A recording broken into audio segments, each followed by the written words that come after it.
All right, it's time for another Motorcycle.com shootout, and boy, we're kind of amped about this one because we got new Superbikes.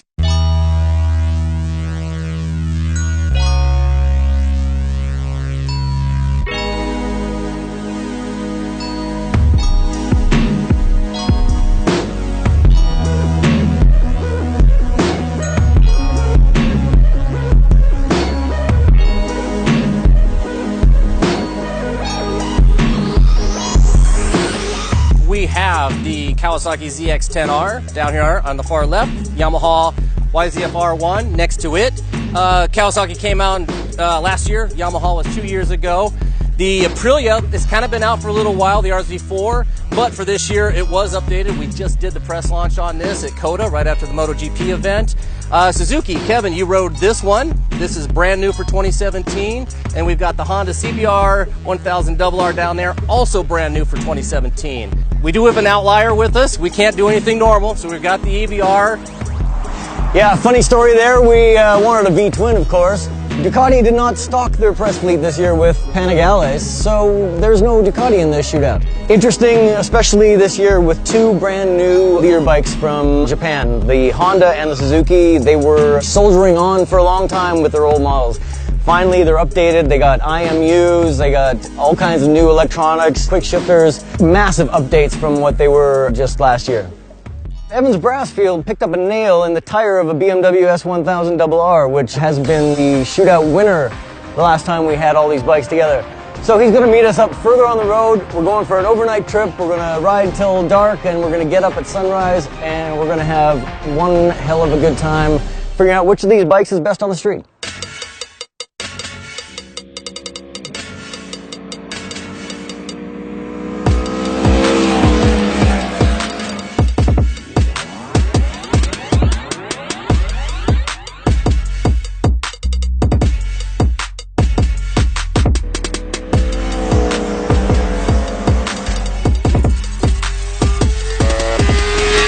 We got a great group of testers, 7 bikes, so we had to bring in extra crew. Tai Long Lee, been a guest tester of ours. Sean Alexander, our editorial director, had to bring him along. Also got Scott Russo. He's helped us mow out on a whole bunch of things. He's also the editor-in-chief of DirtBikes.com, a sister publication with the Vertical Scope family.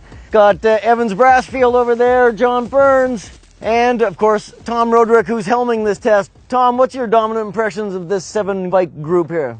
The surprise factor over the last couple of days as far as the streetability of these bikes really is going to be the Honda here sitting next to me.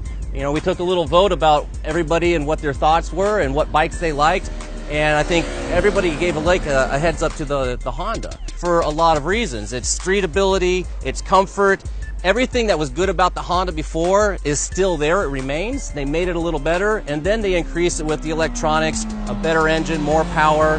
So that was kind of the shocker of this one, because we had, you know, the brand new Suzuki over here. It did well, it just didn't do as well as the Honda. This Honda is deceptively fast. I think when we first got on it, none of us realized how much, you know, motor it really had. That's mostly mid-range performance, right? Like the Honda almost has like a VTEC yo kind of thing going on. You get a very noticeable transition very early in the rev range. Suddenly it gets much louder and it goes much faster, and that was never there before. The Honda was always super friendly, super easy to ride, but not necessarily inspiring in the power plant department. And now you have all those same traits, but you also have this mid-range that comes in and kicks the BMW's butt, which is, you would think, was almost impossible. I would like to add, though, that it is still user-friendly. You know, we have a little bit of a throttle problem with the fuel injection on the Yamaha, a little bit on the new Suzuki. It's a little bit of a light switch. The Honda, though, it's still smooth into the power range, even though it seems to be one of the most powerful bikes here. I never would have imagined I would enjoy that bike as much as I did. It's super light feeling, infinitely flickable in the corners, and it just has great linear engine performance that's easy to ride slow and helps you ride fast. In my case, when you make mistakes, it kind of sucks that up for you too. The Honda, you say the Honda? I like the Honda. The Honda's good. I still like the Aprilia though. I said last year, if the Aprilia had cruise control, there wouldn't be a contest. The Aprilia's got cruise control this year. On the roads we were on, we didn't use it much at all because we had the heavy caliber weapons. We had to go out to the S22 to Montezuma grade to be able to fire these things. It actually knocked the soles off both my shoes. Off both my boots came off from riding these bikes. But I still like the Aprilia best. Nothing's changed there. It feels really short, really stubby. It's got the best front end feel. And really great suspension on the Aprilia. All the Japanese bikes beat me up a little bit of compression damping, a little too much, I think. The Honda's not as bad as the other couple. My first impression of the Aprilia, I had just gotten off the Yamaha, which is kind of beamy around the gas tank. I got on the Aprilia and went, oh my God, this thing is so narrow. It feels like a much smaller bike. And then I got on the gas and that exhaust note just blew me away the way it always does. I can't say enough nice things about this engine. The Aprilia for me is really the bike that I think I would want to buy. It's not just how it feels, it's how it makes you feel.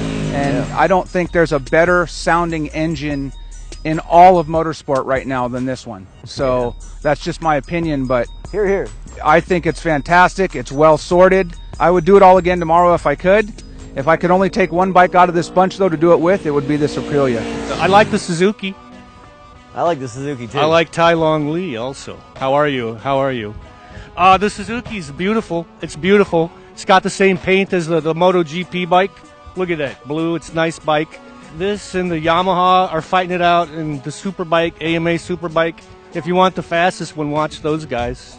Suzuki did the BMW trick, took out the counterbalancer from the motor. That's one of the complaints about a BMW in the past, and some of us also objected to the vibration coming from the Suzuki. Without a counterbalancer, it's going to give you more vibration. But the Suzuki does have a lot more mid-range than the Kawasaki. They actually feel somewhat similar. I got along really well with the Suzuki. The vibration didn't bother me. I really like the way it handled. It's got updated electronics. It's a great bike. I think it competes near the top of this group, but not everybody feels the same.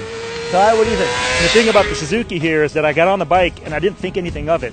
Meaning I was just hauling ass. I was ripping through the corners, keeping up with these guys, trying to keep up with Kevin. It just did everything right. I had to stop and think as I was riding, what is it about this bike that's just allowing me to do what we're doing here? The bike is light, it flicks well, the handling is good, the ergonomics are fairly comfortable. I like the blue, it looks pretty dope. I was really stoked on the bike.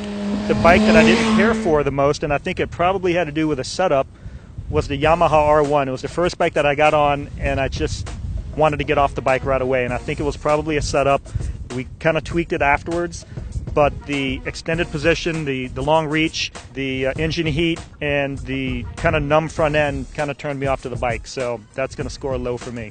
I've got good things to say about the R1. I think it handles terrific. In some ways, it looks, I think, the most exotic of the Japanese bikes. I've been a big fan of the V4 Aprilias and still am, but the R1 motor sounds nearly as good as that Aprilia motor. I think it's like you're riding along with Valentino Rossi when you got the thing corked. It's awesome. I would agree. I think as long as you're going fast through twisties, that thing is just an immaculate motorcycle. The only problem is like getting to the twisties. When you're going through town, riding on the freeway, it is kind of a not so comfortable seating position. Yeah, I don't like the Yamaha to ride in town. It seems like the seats tries to destroy my perineum. It's using my boys like a ping pong. The compression damping, we took some compression damping out of it. It was good. It was better. Nothing an episiotomy wouldn't fix, John. I don't know why you're taking the phone away from me. It's my turn.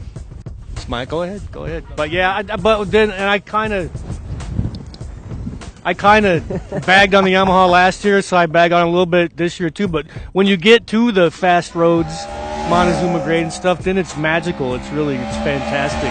But for getting here, it's the hardest one for me and the most in need of cruise control. This one feels better for sure. The front end inspires more confidence. I think Ty's input might be based on both his size and also just his riding style. I thought the thing carved really nice, transitioned really nice. This being a street bike test in particular, though, it's got a long reach to the bars that puts a lot of weight on your wrists and your hands, so it is not comfortable in town. It's not comfortable on the freeway. It's just not an optimum street bike. But it's great in the twisty stuff like Montezuma Grade or even the tighter stuff than that. It's got about 50% redeemed itself from our first test with it. So this green thing hiding behind Evans, GTFO Evans, this green thing here, for me, it's the most comfortable. Now, we're all different size, different weights, etc. Some of us lighter than others, myself. I find the Kawasaki's got the shortest reach to the bars. You sit kind of the most upright on it with your hands very relaxed. You're not doing a push-up when you ride the Kawasaki at all. It's not the most comfortable seat to peg, but it's not bad at all. It's got a little bit of heat on the right boot, which everybody here noticed some heat around their feet on the Kawasaki. But other than the heat, I didn't hear any other complaints about the Kawasaki. Now, it doesn't stand out. There's nothing that really knocks you over the head other than how comfortable your wrists and palms are. The drawback of having your hands close, like the Kawasaki has, is that when you're upright on the freeway, you get a lot more wind blast around your chest and shoulders, and you actually do kind of feel like you're having to hold yourself up on the Kawasaki, whereas the other bikes, you're leaning a little bit more forward, and so it makes dealing with the wind better. So with a little more wind protection, the Kawasaki might be the best freeway bike here if it had cruise control. I got on that thing and it felt really good. It felt like the front end was a little choppered out. I don't know, maybe it was just the way the suspension is, but aside from the heat issue that seemed like it made a lot of heat for me, it felt really comfortable as well.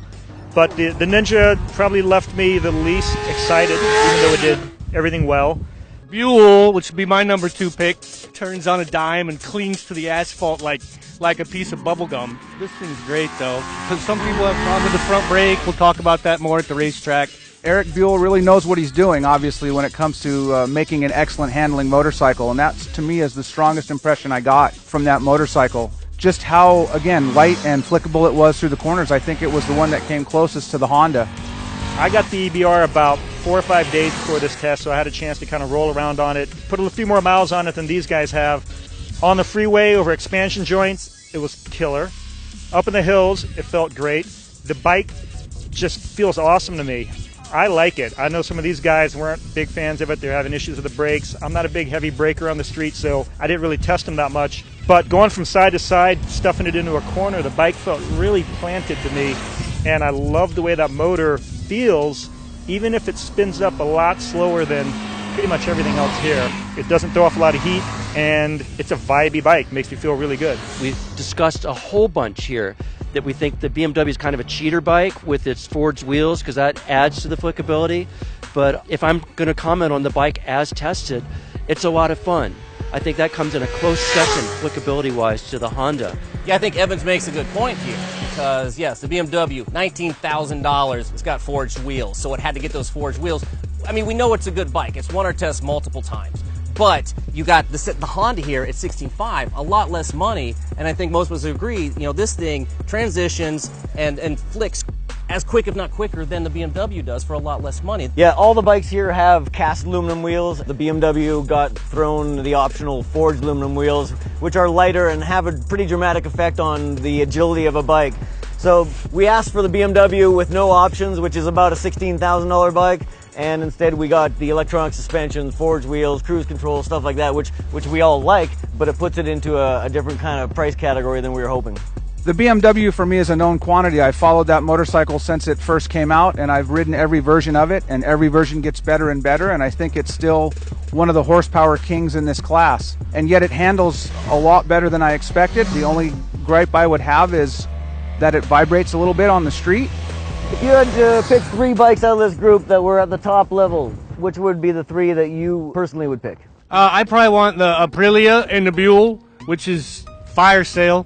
Sad to say it, but one man's loss is another man's gain. I think you can get one of these for like $10K now, can't you? And Get a good deal, yep. Third would be tough. I think I'd take the BMW because it's the other one with cruise control. And like I say, we barely used the cruise control to get here this time, but if you're going, if you want to go somewhere, if that thing had cruise control and you put it on, I thought it used to have a touring mode, but the softest one is sport, huh? So it's still pretty taut, but it's not bad, if you don't have to hold on to the bars and you can take your right hand off and your left hand off, then it's a good cruiser. I think it's really easy for me. It's Aprilia, and Aprilia. But if you're going to force me to pick 3, Aprilia, Honda, and then Kawasaki. Aprilia, Honda for sure, Kawasaki third, BMW, and the other ones aren't competitive, I don't think. My top 3 would definitely start with the Aprilia. It handles well, the riding position is great, it's nice and narrow, but it's the sound of the engine that puts it over the top for me. Every time I roll in the throttle, I just love it. Behind that would be the CBR 1000RR. It just blew my mind how competent it was. It was, I think Tom said it, deceptively fast. And then third, I would say the BMW, because the way it's equipped, it's just competent at everything we threw at it. So I think I would be happy with any of these 3. parked in my garage for an extended period of time. I'll just go 3, 2, 1. 3, BMW, the one you're sitting on. 2, Honda CBR 1000RR. And of course, number 1, for the reasons I already mentioned, the Aprilia. It's just, to me, it's the best one in the class on the street. I definitely have to say the Aprilia, number 1. That motor is the shit. It really is. It just pulls hard from down low to up top. It winds out. You could leave it in any gear and just pull out of a corner. The noise it makes is fantastic. I don't know if there's a better sound noise than it right now. It's amazing. Number 2, I'm going to have to say the Honda. And I think it looks hella good. Just the way it's so light and flickable, that would have to be the number 2. And so for number 3, it'd be a toss-up between the EBR and the BMW. I would pick the BMW because it just does everything so well. But with doing everything so well, it doesn't do anything amazing except for possibly just making good power. So therefore, I think I'm going to give it to the EBR because that thing feels great. The chassis is world class. The handling is world class. The twin is different than everything else out here. It's rumbly and it's raw, it's visceral, and it just makes you feel hella cool. And you don't see them everywhere. Aprilia for sure, because it's one of the coolest bikes ever in that motor. The Honda, amazing agility. This thing is really something special, and it actually even feels kind of like expensive. It's not just a typical Japanese thing. But Japanese thing, I'm going to pick also the Gixxer in there because I love the way that thing makes you feel. It's got a good range of power, it's got excellent handling, and its technology is now up to the best. It's also the cheapest bike of the bunch here, aside from the EBR, which is an oddball. And if you want the quick shifter with the auto blipper, get the GSX-R 1000R that I rode in Phillip Island. It's only like right in the $16,000 range too. So I'll throw the Suzuki in there as my oddball. Top 3 are right here, easily, right? But now putting them in order, I can't do that at the moment. $19,000 is a big price tag, hard to swallow. This guy is a little bit more affordable. Obviously one of the favorite sport bikes of all time, but this Honda is chasing its tail really close. These guys are the cream of the crop. So right now it sounds like it's going to be the Aprilia coming out on top of this 7-bike shootout. But to be certain, go to motorcycle.com. We'll have the dyno, the weights, the specs, the scorecards, all the details, all the little nitpicks. We'll see you at motorcycle.com.